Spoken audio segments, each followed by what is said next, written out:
representa una de las figuras más complejas y polarizantes de la literatura argentina del siglo XX.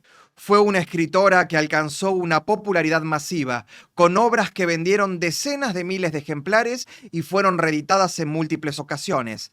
Combinó ese éxito comercial masivo con una exploración incisiva del poder, el deseo femenino y la política en un contexto marcado por vaivenes ideológicos y personales. Su obra, caracterizada por un realismo psicológico agudo, trascendió los círculos literarios para convertirse en un fenómeno cultural, aunque su legado ha sido eclipsado por controversias políticas y un trágico final. Soy Álvaro Sicarelli y en esta emisión de A Sangre Fría, Martha Lynch, literatura, poder y tragedia.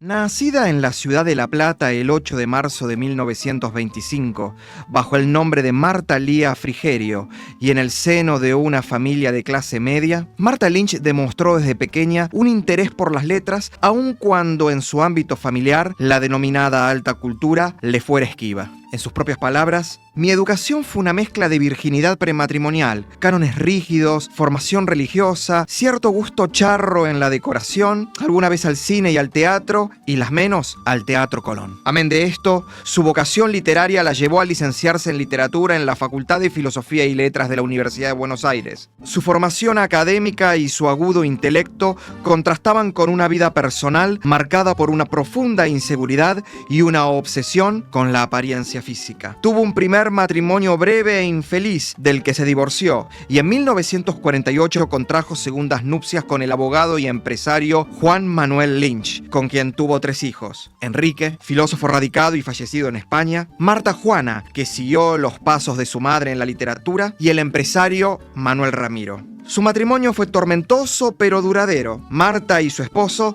mantenían un pacto implícito de libertades extramatrimoniales que ella veía como esencial para su estabilidad emocional.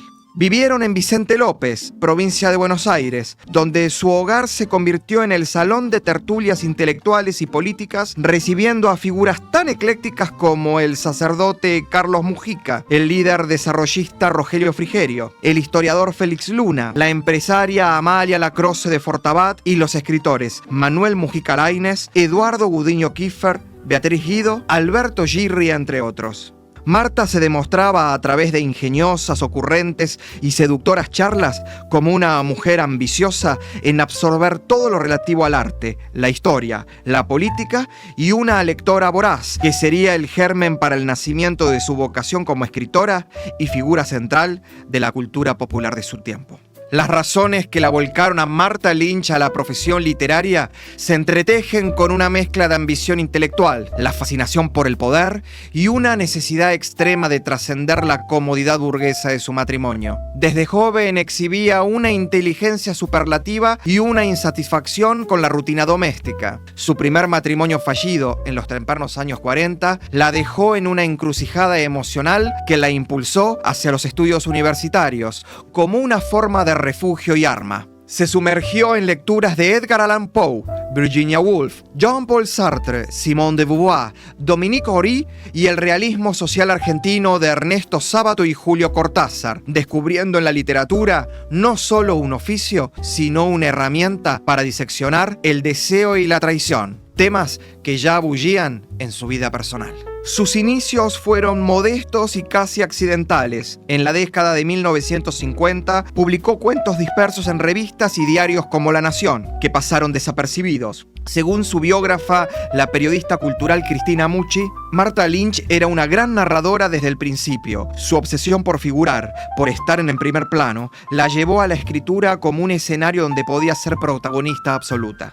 Sin embargo, El detonante, el Big Bang de su carrera, llegó llamativamente con su inmersión política en la Unión Cívica Radical Intransigente, partido liderado por el entonces candidato a la presidencia Arturo Frondizi, a quien conoció en 1955 y con quien mantuvo un romance apasionado durante su rol como secretaria y funcionaria en el periodo de presidencia de este. Esta experiencia, un torbellino de intrigas presidenciales y ambiciones truncas, la sacudió de su clase media alta acomodada de Vicente López. Frondizi, con su carisma y brillantez, no solo la sedujo, sino que le reveló el poder como una forma de espectáculo, un tema que anhelaba narrar para exorcizar la frustración de no haber escalado ella misma en la esfera política. En 1962 canalizó esta catarsis en La Alfombra Roja, novela enviada a un concurso literario que, aunque no ganó, el jurado, impresionado por su talento narrativo y audacia, recomendó su publicación inmediata.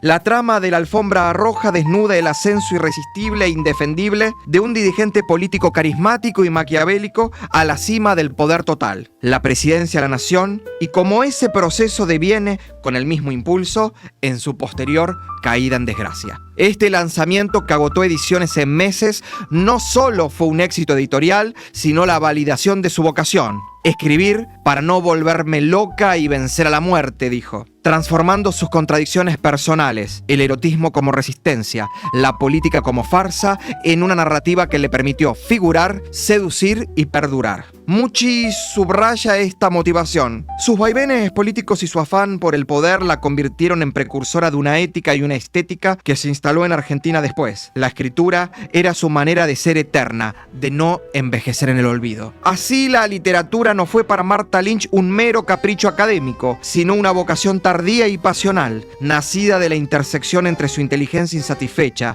sus amores tumultuosos y una ambición que la impulsaba a hacer la realidad, no solo verla y contarla. Los éxitos de venta de los años 60 fueron casi exclusivamente novelas escritas por mujeres. Con óptica femenina, lograron atrapar la atención de las lectoras, que son en general tradicionalmente noveleras, pero no solo a ellas, también a un público lector en general. Un ejemplo notable de éxito de crítica y de público fue la primera novela, publicada en 1972, de la novata Martha Lynch. La novela se llamó La Alfombra Roja y cuenta la historia de un político y su avance inescrupuloso hasta llegar a la presidencia. Los temas políticos le interesaban mucho a Martha Lynch y de alguna manera fueron una constante en su obra. La novela siguiente se llamó El Vencedor y es la historia de dos muchachos después que salen de la colimba y de la sujeción de uno al otro. Pero la novela que consiguió el éxito de público total fue La Señora Ordóñez, de 1967, que es la historia de una burguesa, su biografía, que es una biografía de una clase, la crisis de esa condición burguesa, un amor tardío y el desenlace trágico. Muchas minas se identificaron, según decía Martha Lynch.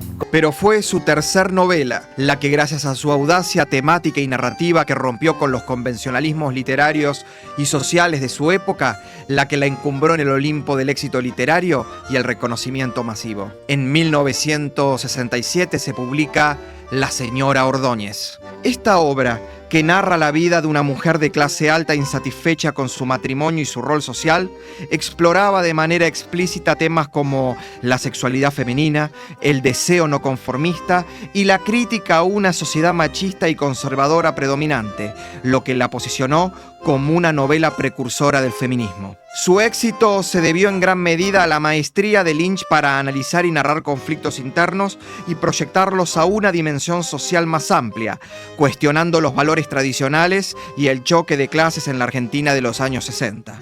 Esta combinación de innovación temática, profundidad psicológica y resonancia con los debates sociales de la época, como el rol de la mujer en la política y la sociedad, generó un diálogo provocador que atrajo a un amplio y masivo público. Lynch logró un éxito comercial notable, con ventas masivas y reediciones que las distinguieron en una escena literaria que, aunque con una presencia mayoritariamente de hombres, era dominado por un tridente compuesto por Lynch junto a las también exitosas escritoras Silvina Bullrich y Beatriz Guido. Pionera del best-seller en Argentina, Lynch despachó decenas de miles de ejemplares en ediciones veloces. La señora Ordóñez agotó 5 tiradas de 10.000 copias cada una en un verano, alcanzando ventas totales estimadas en más de 150.000 copias desde su lanzamiento inicial. Y este éxito literario y comercial, sumado a una extraordinaria autocampaña de promoción mediática y comercial, transformaría a Martha Lynch ya no solo en una escritora bestseller, sino también en una auténtica celebridad. Lynch descollaba en todos los grandes medios gracias a su rol como colaboradora habitual en diarios como La Nación y revistas de actualidad, donde opinaba con vehemencia sobre temas variados, desde política y el rol de la mujer, hasta el fútbol argentino, las modas en el vestir, los principales y mejores lugares para veranear, hasta participar en un curioso debate sobre la identidad nacional a través del asado y el dulce de leche. En una época en que intelectuales como Jorge Luis Borges, Ernesto Sábato, Adolfo Bioy Casares, Manuel Mujica Lainez, Victoria Ocampo, Silvina Bullrich y Beatriz Guido eran consultados regularmente por la prensa, Lynch se posicionó como una voz ineludible, participando en entrevistas, presentaciones de libros, ferias literarias y hasta programas de televisión. Viajó extensamente por Europa y países americanos como México, Cuba, Paraguay, Chile y Uruguay, dando conferencias que extendían su fama internacional. En Alemania, por ejemplo, fue proclamada una de las 10 mejores cuentistas de Sudamérica.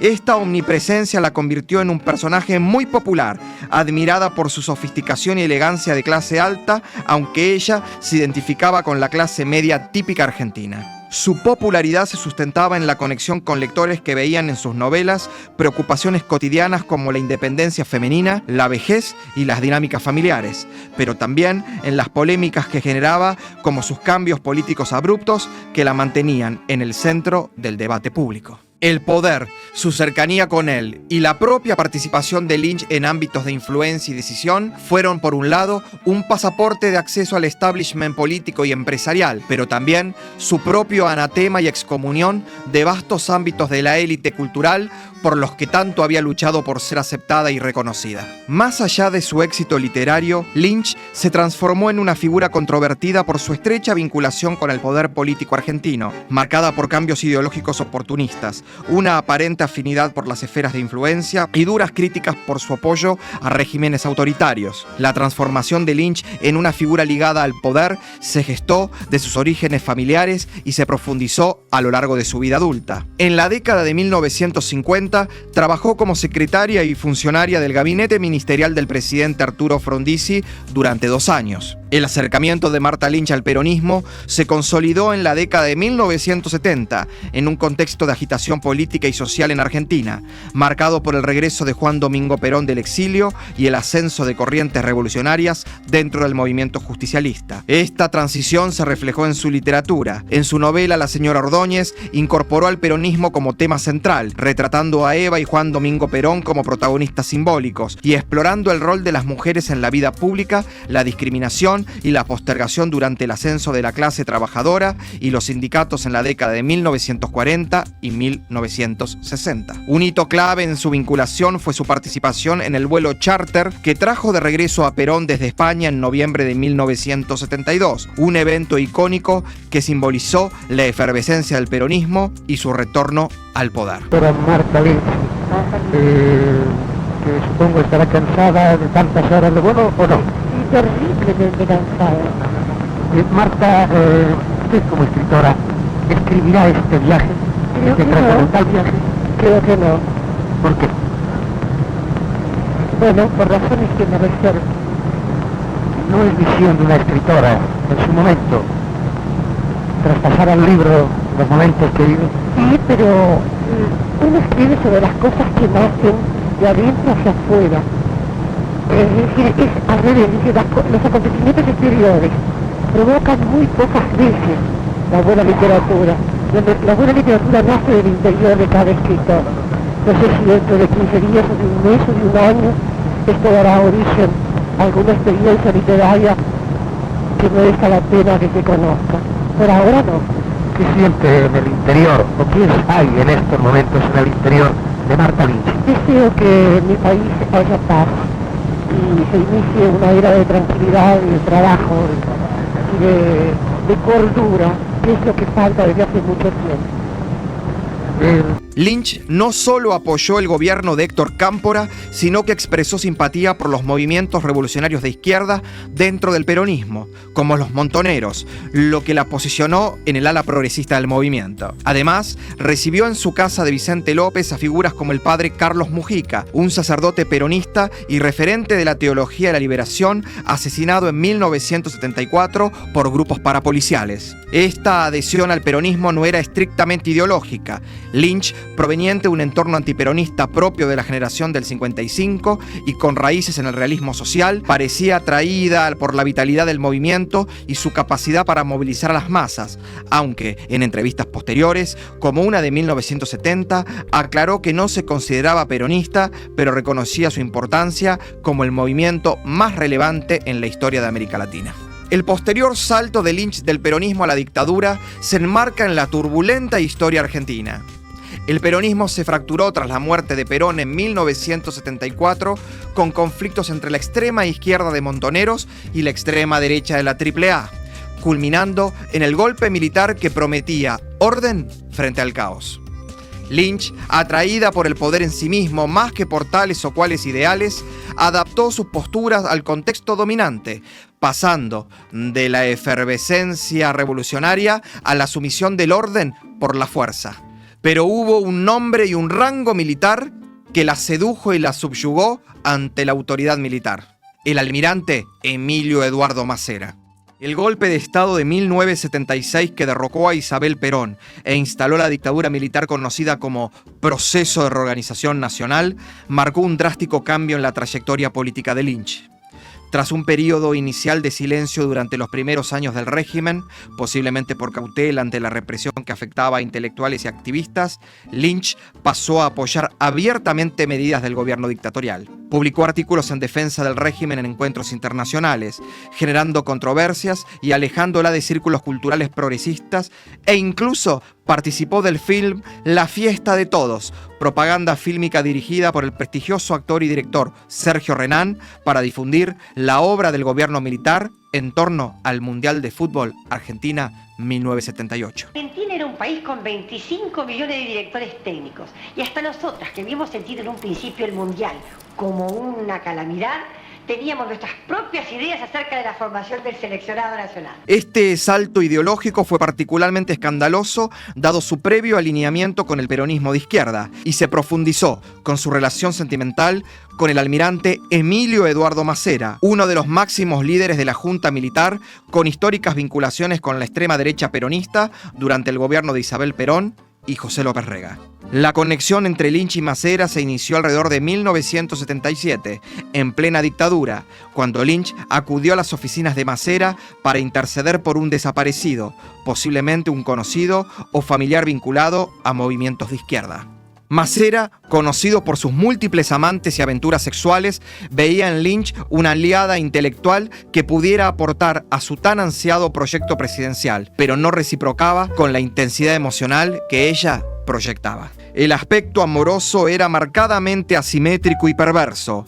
Lynch, descrita como subyugada por el perverso carisma de Macera, desarrolló una dependencia emocional que la llevó a una sumisión voluntaria, según el análisis como el de la profesora en lenguas y literaturas hispanas de la Universidad de Salisbury, Corinne Poubel. Macera, un mujeriego compulsivo, utilizaba estas relaciones para reforzar su imagen de dominador, fusionando eros y poder en un contexto de represión estatal. Publicada en 1983 por Editorial Sudamericana, Informe bajo llave es la última novela de Lynch y se interpreta ampliamente como una alegoría velada de su relación con Macera, sirviendo como testimonio psicoanalítico y rectificación personal. La obra, presentada como un informe fragmentado encontrado en el consultorio de un psiquiatra, narra la historia de Adela G., una escritora de clase media que mantiene una relación obsesiva con Vargas, un almirante despótico y torturador. Vargas es una proyección directa de Macera. El almirante es un reyesuelo de la involución, mujeriego, violador, mandamás de una manada represiva. el hombre que humilla y reina sobre tanta mierda y acostumbrado a violar putas y a ser quien manda. Adela, alter ego de Lynch, inicia el contacto pidiendo ayuda por un desaparecido, pero cae en una dinámica de sumisión sadomasoquista. No quiero ser normal, solo quiero poseer a Vargas. Él es el gran falo y el ariete de mi vida.